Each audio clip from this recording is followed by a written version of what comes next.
ndal. Vazhdo të shfletosh. Nëse po e sheh këtë tani, nuk është rastësi. Ka diçka që duhet ta dëgjosh, diçka që mund të ndryshojë mënyrën si e sheh gjithçka. Ti ke menduar se e di si vepron Zoti. Ke krijuar një ide në mendjen tënde se kë ai zgjedh, si ai bekon dhe kur ai vepron. Por çfarë nëse gjithçka që ke menduar nuk është e saktë? Sepse e vërteta është kjo. Zgjedhja e Zotit nuk ndjek logjikën njerëzore, dhe ajo që do të zbulosh tani mund të ta habis më shumë se çdo gjë tjetër. Qëndro deri në fund, sepse kjo mesazh është për ty. Shumë njerëz besojnë se Zoti zgjedh vetëm ata që duken të fortë, ata që janë të sigurt, ata që nuk gabojnë, ata që gjithmonë duken të drejtë në sytë të tjerëve. Ndoshta edhe ti ke menduar kështu. Ke parë jetën tënde dhe ke menduar, pse jo unë? Pse duket sikur të tjerët janë më të bekuar?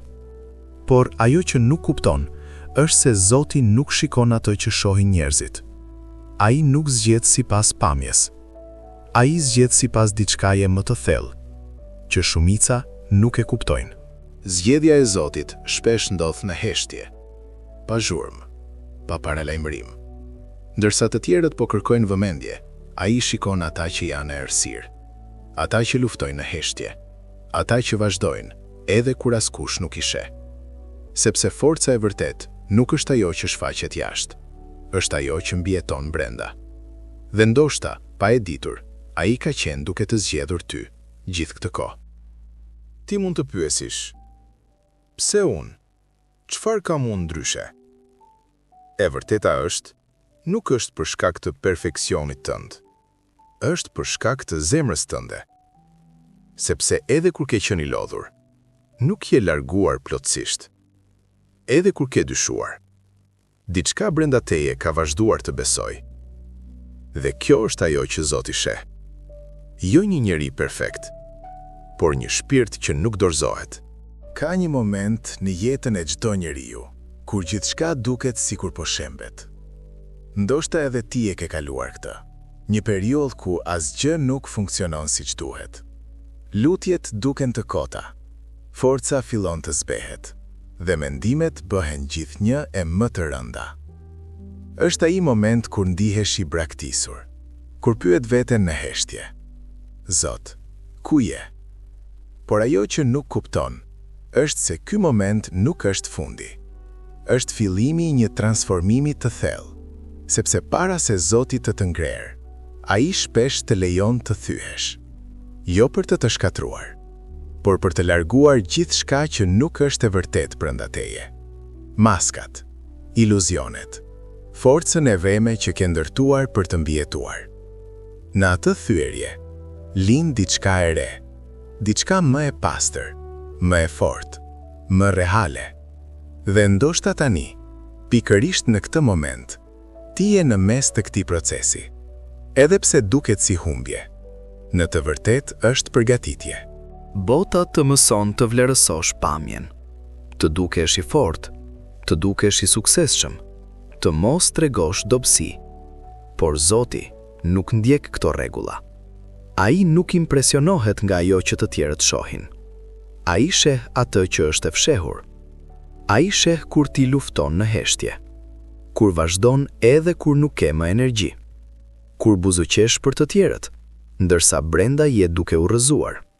Dhe pikërisht aty, në atë vend që askush nuk e sheh, ai vendos të zgjedh, sepse dobësia jote nuk është pengesë për të. Është arsyeja pse ai mund të veprojë. Sepse kur ti nuk mundesh më, atëherë ai fillon të tregojë fuqinë e tij.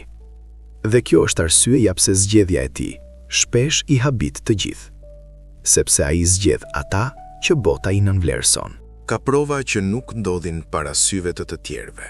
Janë ato betejat që ndodhin në mendjen tënde, në zemrën tënde, në momentet kur je vetëm. Askush nuk i sheh ato net pa gjumë, ato mendime që të lodhin, ato frikra që përpiqesh t'i fshehesh.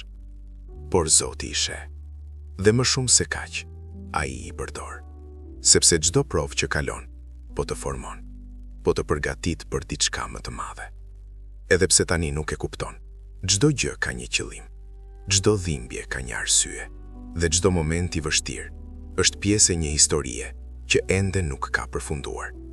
Ti nuk je duke u humbur, ti je duke u ndërtuar. Një ditë, gjithçka do të bëhet e qartë. Njerëzit që nuk besuan tek ti do të habiten.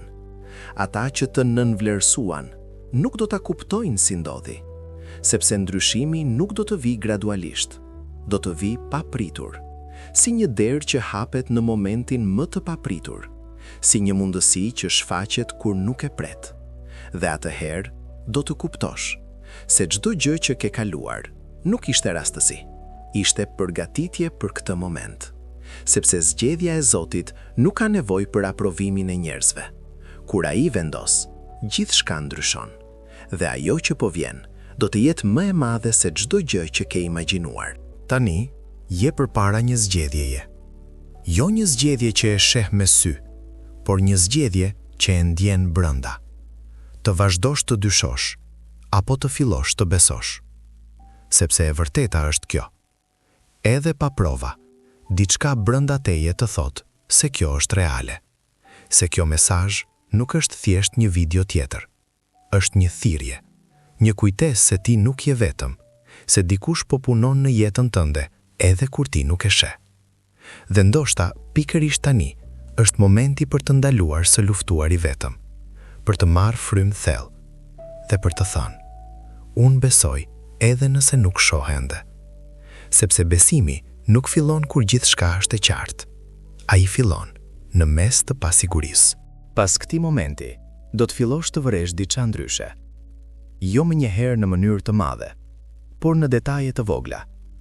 Një fjalë që dëgjon rastësisht, por duket sikur është për ty. Një mundësi që shfaqet papritur. Një ndjenjë paqeje që nuk e ke ngjerë prej kohësh. Këto nuk janë rastësi.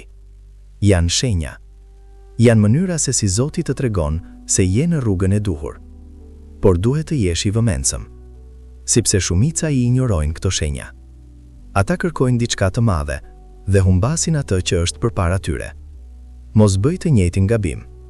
Shiko me kujdes. Dëgjo me zemër. Sepse përgjigjet që kërkon tashmë kanë filluar të shfaqen. Kur ndryshimi fillon, tundimi për t'u kthyer pas bëhet më i fortë, sepse e panjohura frikson. Edhe nëse e kaluara ka qenë e dhimbshme, ajo është e njohur.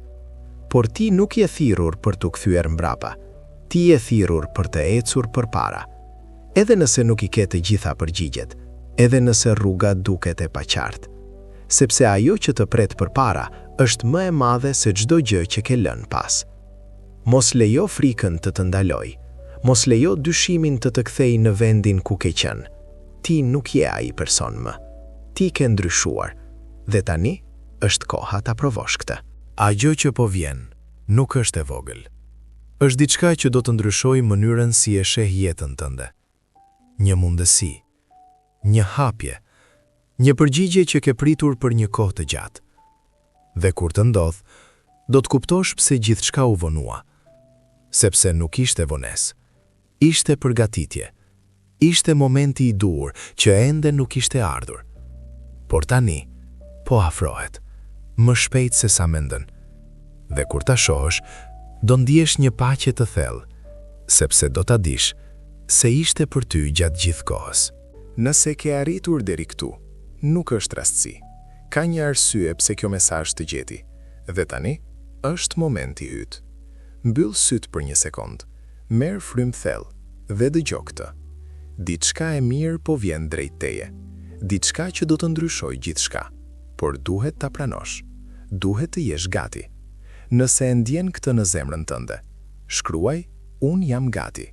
Jo për mua, por si një deklarat besimi për atë që po hyn në jetën tënde.